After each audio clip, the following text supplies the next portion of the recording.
Les moments où rien ne va, où tout s'écroule, on les connaît tous.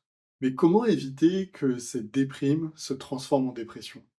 Comment éviter de se faire submerger par quelque chose qui est aussi horrible que ça, qui est la dépression et qui, pour ma part, m'a ravagé? Moi, je suis Clément Bessa, je suis bipolaire de type 2, je suis aussi le fondateur d'Upstage. Et ce que j'ai appris avec les années, en parlant à des centaines de personnes bipolaires, à des, ouais, maintenant plus d'une centaine de psychiatres, en faisant des interviews, c'est que, en fait, une dépression, c'est très dur à en sortir. Ça prend beaucoup d'énergie, beaucoup de temps, et c'est parfois assez illogique. Par contre, une déprime, c'est-à-dire un signe avant-coureur d'une dépression, là, on peut mettre des choses en place. Et la première grande étape, c'est clairement de comprendre ce que c'est qu'une déprime et comprendre ce que c'est qu'une déprime pour soi. Parce que on va réagir différemment selon notre type de bipolarité et selon même, si on a des signes dépressifs. Pour ma part, comment est-ce que je fais pour détecter une déprime? Ça va être plusieurs choses. Ça va être par rapport à mon comportement, par rapport à ce qu'on me propose, par rapport aux sorties.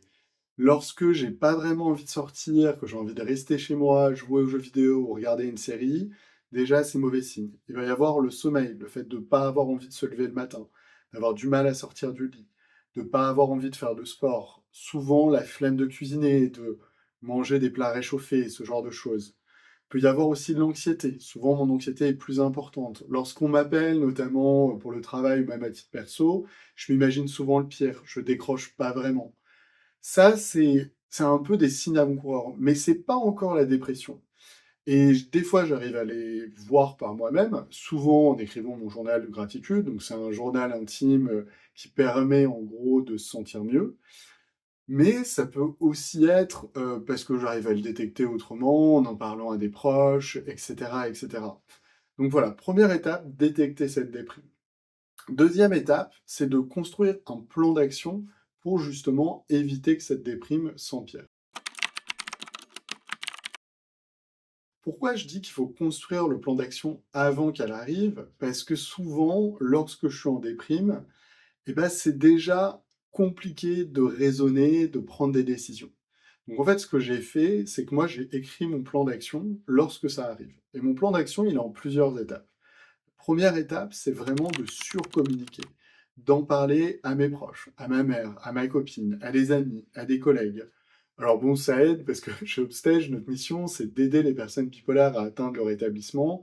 Du coup, bah oui, j'ai pu parler de ma bipolarité. Ça, c'est un peu plus facile. Mais je l'ai aussi fait avec des amis. Et c'est pas toujours des conversations faciles. De leur expliquer que parfois, si tu réponds pas au téléphone, c'est pas que tu les aimes pas, c'est peut-être que ça va un peu moins bien. Et c'est peut-être ça qui fait que toi, tu vas moins bien et que tu es en début de déprime. Donc voilà, le fait de surcommuniquer, le fait d'en parler, ça m'aide beaucoup, mais aussi d'en parler avec mes aidants professionnels. Je pense à mon psychiatre, à mon psychologue, à mon père aidant.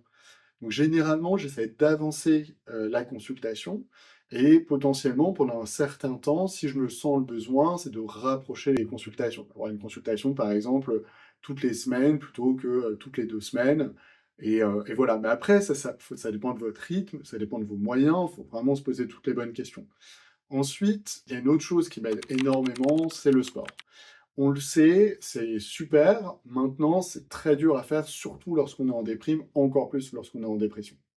Mais en déprime, pour ma part, c'est encore faisable. Mais j'ai besoin généralement de ma partenaire qui va m'aider justement à aller marcher, à aller courir, à me motiver. Et elle le sait que c'est son rôle dans ces phases-là de justement faire la différence et de me pousser un petit peu. Il va y avoir ensuite tout ce qui est alimentation. Parce que c'est les moments en déprime où j'ai tendance à moins bien manger et ce qui empire les choses, à prendre des plats réchauffés, à pas manger assez de fruits et légumes. Et comme on sait, 5 fruits et légumes par jour, c'est quelque chose qui est en fait essentiel. Et notre corps, bah, grosso modo, il fonctionne par rapport à ce qu'on mange. Je parlais de ces différents points, mais je vais peut-être revenir un petit peu aux 6 fondements de la santé de manière générale. Il va y avoir la lumière, il va y avoir le sommeil, donc l'alimentation, donc on en a parlé, le sport, on en a parlé, mais il y a aussi l'hydratation et puis les liens sociaux. Et grosso modo, c'est ces 6 fondements qui font que ça va aller mieux. Et puis, bien sûr, je parlais du psychiatre, d'aller le voir plus régulièrement, mais j'hésite pas à lui en parler si jamais il peut adapter les traitements médicamenteux, parce que j'ai du mal à régler le souci avec ma seule hygiène de vie. Voilà un petit peu moi mes différents trucs. Donc, je serais vraiment curieux que tu me dises, toi, qu'est-ce que tu fais? Si tu as des conseils, que ça soit, en tant que personne concernée, mais même en tant que proche, sur des choses qui marchent bien pour t'aider. Je te dis aussi que nous, on a fait un petit plan d'action et j'espère que ça pourra t'aider à construire le tien, qui est en commentaire. Donc n'hésite pas à regarder et nous en dire ce que tu penses. Et puis, je te dis à la prochaine.